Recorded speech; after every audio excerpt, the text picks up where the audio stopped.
হরে কৃষ্ণ।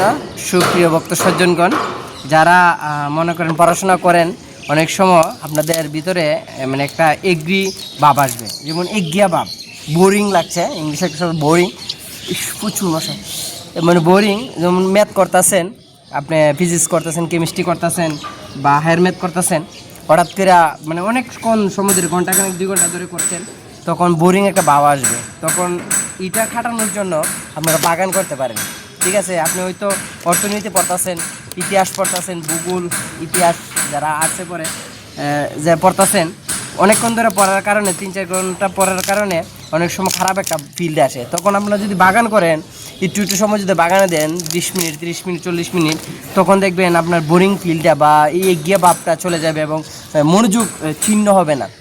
বা যারা মানে ক্যালকুলেশন, ডিফারেন্সিয়েশন বা ক্যালকুলাস করেন, ফিজিক্সের বিভিন্ন ধরনের ব্যাকরণের সূত্র ব্যাঙ্গেন বা প্রচুর পরিমাণ বীজগণিত করেন, তারা যদি মাথাটা যখন দেখবেন করতে করতে যখন কাজ না করে, তখন আপনারা যদি এই যে বাগান করেন, একটু বাগানে সেবা করেন, বাগানে কাজ করেন, তখন দেখবেন ব্রেনটা মানে মাইন্ডটা ফ্রেশ হয়ে যায়, ব্রেনটা ফ্রেশ হয়ে যায়।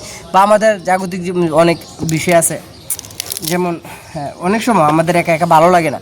এখন সোশ্যাল মিডিয়ার যুগ, সবাই মোবাইলের ভিতরে ঢুকে গেছে। তো ঢুকে যাওয়ার কারণে বন্ধু বান্ধব আড্ডা দেওয়ার ইয়েটা মানে পরিস্থিতিটা চলে গেছে আমাদের জীবন থেকে।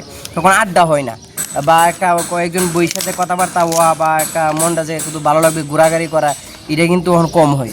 সেক্ষেত্রে আপনারা বাগান করলে বা গাছ টাছ লাগালে, গাছের যত্ন নিলে মনটা, ব্রেনটা ফ্রেশ হবে এবং খুব ভালো লাগবে। কারণ ভালো লাগার বিষয় হচ্ছে এইটা, প্রকৃতির সাথে মিশে থাকুন এবং পঞ্চভূতে থাকুন। প্রকৃতির সাথে মিশলে আপনার মন মানসিকতা ভালো লাগবে। হরে কৃষ্ণ প্রভু। ও না, এখন প্রভু টেম্পোরারি দিচ্ছি, মানে আবার আইসা দিব বালাডিকে। এখন আবার তো মানে এখন আবার তো এটি তো বড় বড় বাস লাগবে, মাছা দিব সিমের সারা সিম, এটা সিম আর এটা তুলসী মারানি। এদিকে পাইলেন না, মরিচ লাগাইছি, মরিচ সারালে ফালাইছি, তুলসী চারা মাইজেদা লাগাইছি, মাইজেদা যে খালি অংশটি আছে এটা তো মরিচের চারা ফালাইছি, ওদের চারা ফালাইছি। ঠিক আছে না প্রভু, এদিকে চলে যান, এদিকে প্রভু। মানে ফুল গাছ প্রায় আপনি এদিকে ফুলের চারা রোপণ করছেন, এদিকে ফুল লাগাইছেন। হ্যাঁ আচ্ছা, যাই হোক, উনিও ফুলকে ভালোবাসেন। হ্যাঁ আচ্ছা, যাই হোক, উনি ফুলকে ভালোবাসেন, ফুলে জল টল দেই মাঝে মধ্যে। যাই হোক, আপনারা যেটা বললাম আপনারা করতে পারেন, ট্রাই করে দেখতে পারেন, ভালো লাগবে।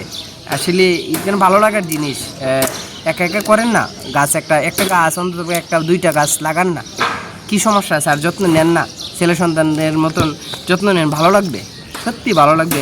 জল, কাদা, মাটি সাথে মিশে থাকুন, খড়কুটার সাথে মিশে থাকুন, ভালো লাগবে। ডান, ট্রাই করে দেখেন। হরে কৃষ্ণ।